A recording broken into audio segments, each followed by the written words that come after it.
If an Igbo man dominates the market in Jigawa, dominates the market in Maiduguri, dominates the market in Sokoto, dominates the market in Kano and Bauchi, and now he controls the economy there, and then you want to carve out a nation for him where he has to pull out from those places and return back to a conclave. Each time I sit down with an Igbo man who comes from Anambra or Imo or Enugu, and I discuss with him, I find his thinking is quite different from the Igbo that was born in Kaduna, Kano, Sokoto, Katsina, and whatever. Because if you only live around your tribesmen or people of the ethnic group, you cannot have the broader vision, a broader perspective about life. Zik is the only historical figure. His name can be tagged to Abuja International Airport without anybody saying anything negative about it. All parts of Nigeria, all parts of Africa respect Zik. They say good things about him, except where he comes from and for what reason. Sometimes it's funny when someone sits down in London or United States or Canada and posts that Igbos from the north should pull back and go back to southeastern part of Nigeria. So you are a tenant in Canada, you are telling a landlord with shopping malls, a billionaire Igbo who is living in Kano or Kaduna, you are telling him to go back. So it does not make any sense. You ask yourself, how can an Igbo man that has become cosmopolitan, that has become global, that has become universal in terms of presence, in terms of influence, in terms of affluence, and now you want to pull him back to a cave, to a cage, to a cycle, to a fenced nation? I wonder how sensible is that? You hardly see a Yoruba man insulting Aholo, or even a Akintola whom they don't agree with. You hardly see a Hausa man insulting Abubakar Tafawa Balewa, or even Ahmadu Bello. You hardly see them. But you see a young boy who was just born in 2002, you start insulting Zik. In the whole of Nigeria's history, there is no historical figure that has been known globally like Zik of Africa. And he's the son of the soil, an Igbo man that has gotten international recognition, that has contributed to Africa's independence more than any other leader you can think of. You can't initiate also a war without consulting someone and say someone should join. If Ojukwu did not join the coup which Nzogu has planted, and because they didn't consult him, so why should Zik join a war that he was not consulted to join? So if you cannot insult the person who initiated a failed coup, you cannot insult a person who led a civil war.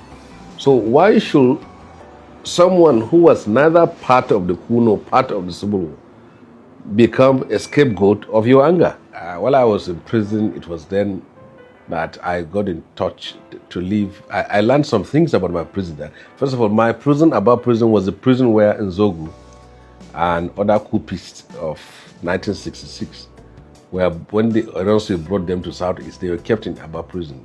And in the cell that Nzogu lived is where I lived. They call it J-Ward cell. It's where I lived there for 3 years. They were kept in the house. She fed them and she protected them for the whole period of the war. And then after the war and then peace was declared, now she brought them out of the house. So from the beginning to the end of the war, they were inside the house and she was feeding them. And she made sure that no one had access to the house except my mother. The people even who plotted the failed coup, were not carving a secession of Nigeria. They wanted a united country where they can rule according to their own dreams. Ironsi was not for a divided Nigeria. Ojukwu didn't just wake up one day and say he carved up. Something happened at that very time. Zik alone does not have the power to make the British to divide Nigeria into 3 or 4 places. There are other bigger historical figures. We have the Stafa Balewa, we have the Enconomy, we have the Sadona of Sokoto, we have all of them were on the table in London at that very time there. So trying to say that he's supposed to have. He was not the only person. There are other people who were also on that table. How many of them were also able to make that point? I was sentenced to life imprisonment. And after I was sentenced to life imprisonment by a military tribunal in Lagos, I was moved from Lagos to Port Harcourt prison. I was in Port Harcourt prison, me and Eradua. People don't know the elder brother of Eradua. They only know the Eradua president. But Eradua president has an elder brother who was a seasoned politician, who was the godfather of Tinubu and the godfather of Atiku, political godfather. Now, his agitation for a separate state called Biafra.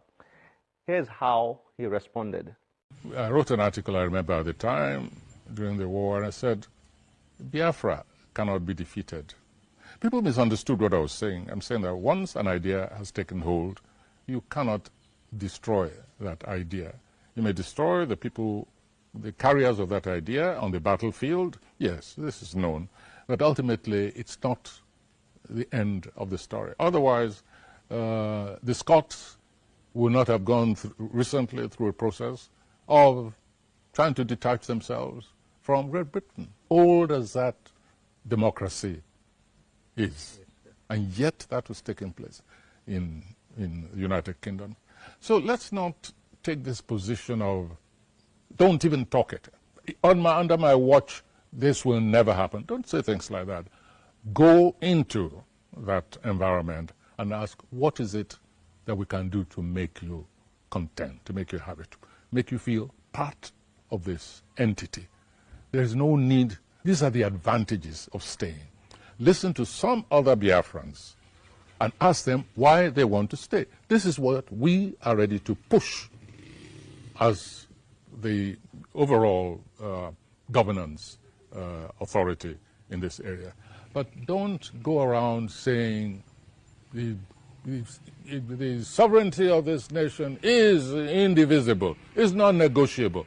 All that kind of language, for me, it only makes... He is not a clean man because he's a Fulani man. Do you know that all the Fulanis, as I told you earlier, they are all terrorists. These are the people that migrated from Futajelo.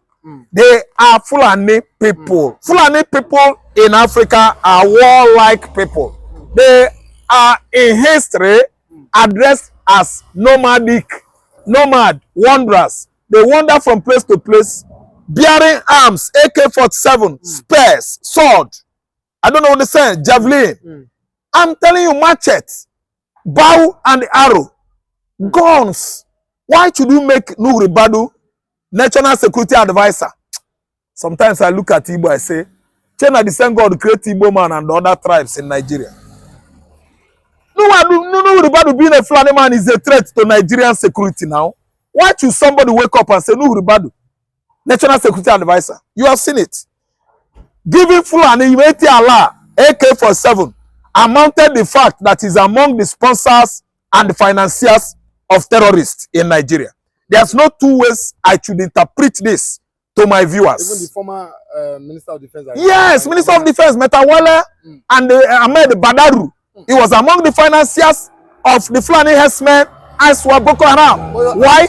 They are from Fulani extraction. All these are Fulani tribesmen. It was alleged that US asked them to resign, Failure to resign, United States will come here and fish him out.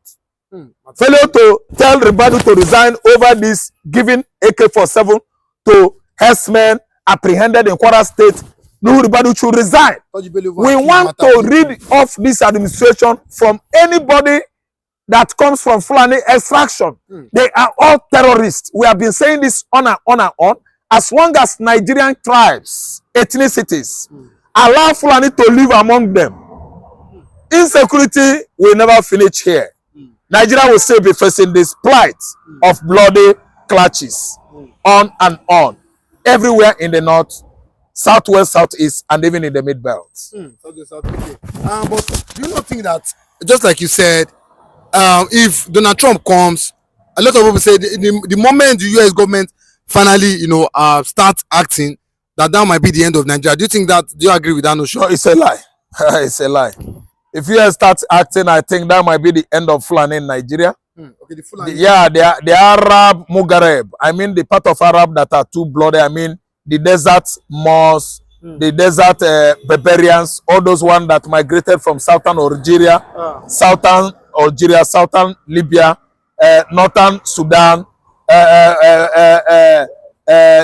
northern Niger, and exude into Nigeria as our, let me say, guests. The way they holding on the Hausa original owners of North, there will be no peace in Nigeria. The best thing is to tell these people from Fulani extraction included in this government to resign. Without their resignation, Tinubu's administration will know no peace. These people have actually taken oath that no more shall they give this administration peace. Why? Because the man in charge of this present administration is from southern Nigeria, from Yoruba extraction. I don't know what you understand. So what we are saying now is that America is coming and we need America operation. If America begin to operate, Nigeria will stand gidigam. Don't mind people that are saying that there will be no Nigeria again. These are statements credited to Fulani caliphates in Sokoto, Sokoto caliphates, Kanu Emirates. I don't know what to understand. These are the people that are coming with this dangerous propaganda. They don't want America to come and take care of this place. What are you saying? America actually descended on Saudi Arabia aftermath of Iraqi annexation of Kuwait in 1990. Are you listening to me? And today, after descending on Saudi Arabia, they sit Gidibam. Today, Saudi is growing economically, militarily, because America is there. America did not do anything to Saudi Arabia. If America come here on military operation, Nigeria will stay Gidibam. There will be security here.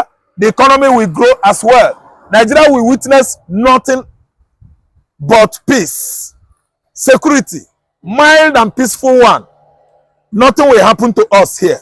The people that are agitating for America, abandoning military operation that they actually pledged to Nigerians, those are the Sokoto caliphates. Those are sponsored rumors by Fulani Janjaweeds. Fulani Janjaweeds, they don't want Americans to come.